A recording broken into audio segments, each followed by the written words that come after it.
So we're just a couple days away from Star Wars: The Rise of Skywalker, and there's still more stuff coming out, more stuff being leaked, more interesting things.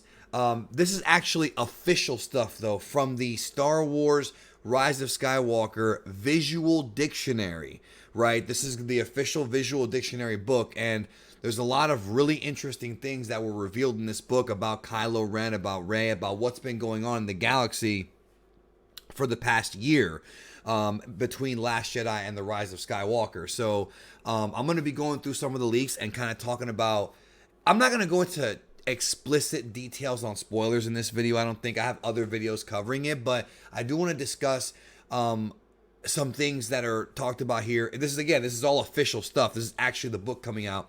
I have the visual dictionary for Force Awakens, and I love that book so much. And I did not get the Last Jedi one.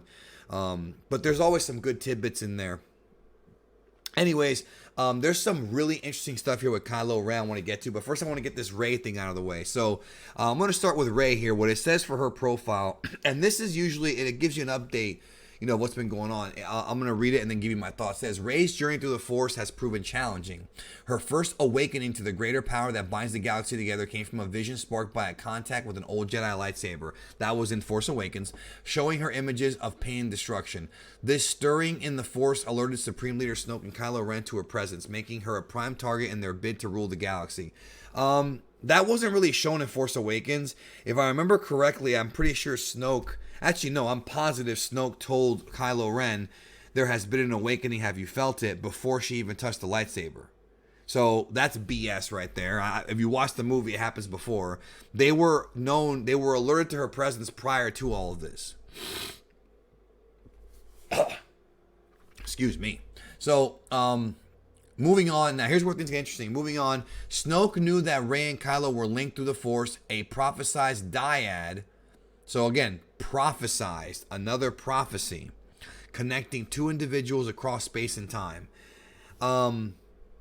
It's not really across time necessarily because they're not going through different timelines or anything. It's across space. Now, the thing about the Dyad is that was actually leaked by Making Star Wars, I think like 6 months ago, dude. It had to have been 5, maybe 6 months ago. So again, we're getting more confirmations that these leaks are real. I don't even know how the hell Disney... I'm not going to go on that tangent again, but crazy. So moving on. Through this connection and her long isolation caused Rey at first to sympathize with Kylo. His dark actions and sinister machinations prompted her to withdraw. So she doesn't really care about Kylo as much as she used to anymore. Interesting stuff. Now, let's see here. That's about one of the Knights of Ren. Not really that interesting. Let's see. Where are we going? Oh, that's Twitter. Don't worry about that. Okay, here we go. Things are very interesting, all right? So this is what's been going on with Kylo Ren before Rise of Skywalker. Kylo's reign as Supreme Leader has been marked by a fierce crackdown on any star systems exhibiting signs of independence or defiance. So he's trying to make sure the First Order clamps down on the galaxy. The persistent tale of his defeat by a legendary Jedi at the Battle of Crate proves a difficult fable to squash. So I guess people are laughing at Kylo because Luke outsmarted him. Okay, that's fair.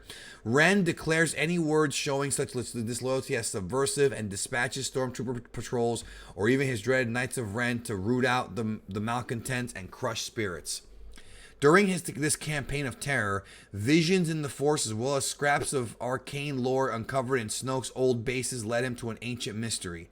So, Kylo Ren's been having these weird Force visions, which I guess were created by Palpatine, I'm guessing. So he's going through he's rummaging through Snoke's porn stash, trying to find some answers, and I guess that's how he gets the Wayfinder that takes him to Exegol, where he finds the Emperor at the beginning of the movie. And it even says here, lead him to an ancient mystery. It becomes clear Snoke was not the apex of the First Order's dark side pyramid. Now, I love this so much because it goes back to what I said in my video about the Rise of Skywalker and like the occult symbolism here. And we're not even done. If you remember the scene where Kylo Ren goes to Exegol, that already came out in that little trailer, and you see the pyramid with the capstone missing, that is an occult symbol People think the Illuminati use that symbol. It is an occult symbol for the pyramid, with the capstone being the eye, the all-seeing eye, the eye of Horus. You know, if you're into like conspiracies and whatnot, you know what I'm talking about. I love reading up on that stuff. I don't know if I believe in it, but I do think it's fun to read. It's really cool. And so basically, what he's saying here is Snoke is not at the top of the First Order pyramid. Of course, we now know who it is. So let's move on to the next little thing. So, mysteries of the Sith. So it says here, Kylo's journeys to Mustafar. So he goes to Mustafar. Now, I remember hearing rumors that he was going to go to Mustafar. I don't know if it's in this movie. It might be prior to the movie even happening, but I do like the idea of him going to Mustafar again, where, you know, Vader became Vader. But anyways, but this moves on. This is actually, okay, now we're going to get into some early stuff in the film. So if you don't want to be spoiled, you know, now's your chance to click off. But this is some stuff early in the film. Not the whole movie, the first few, you know, first act of the film. Let's talk about it. So it says, Kylo's journeys to Mustafar and Exegol reveal to him that belief in the Sith tradition has continued despite the demise of the last Sith Lord. So he thought the Sith were dead when Vader and Palpatine, quote, died. That's not the case. Loyalists seeking to resurrect the tradition have coupled technology and the occult, here we go, to bring forth unnatural embodiments of the dark side. So I am salivating at this, yo. This is what The Last Jedi was missing. Lore, you know, real deep examinations of the dark side. I thought we were going to get all that in this movie, in Last Jedi, the light side, dark side.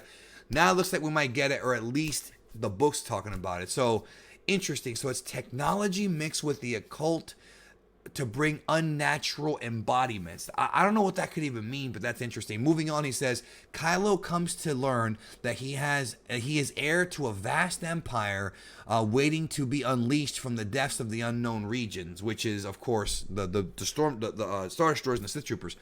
He takes this mantle, but he knows there is still much work to be done. So, again, that's really, really interesting. Reddit's talking about this. All right, this is the last one here, and I think it's really, really interesting. This is really interesting lore.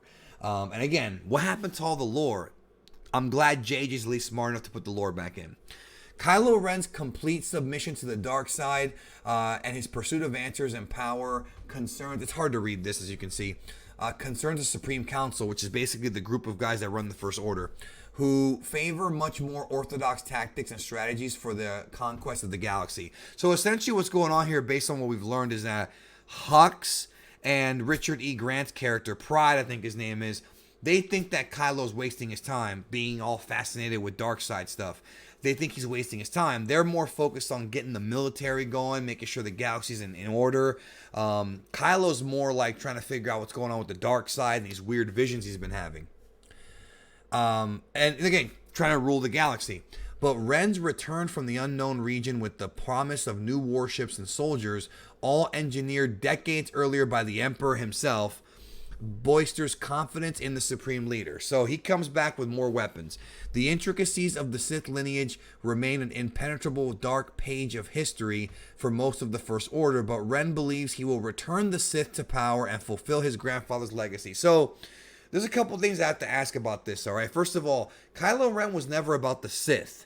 He was always about the dark side, but not the Sith. Remember, being a Sith is more so of a religion. It's not necessarily, like, all dark side users are not Sith. You have dark Jedi and even gray Jedi that use both the light and the dark. Of course, the gray Jedis have not been officially made canon, even though there's been hints for it. We haven't seen one yet, to my knowledge. If I missed it, sorry, I don't read all the books.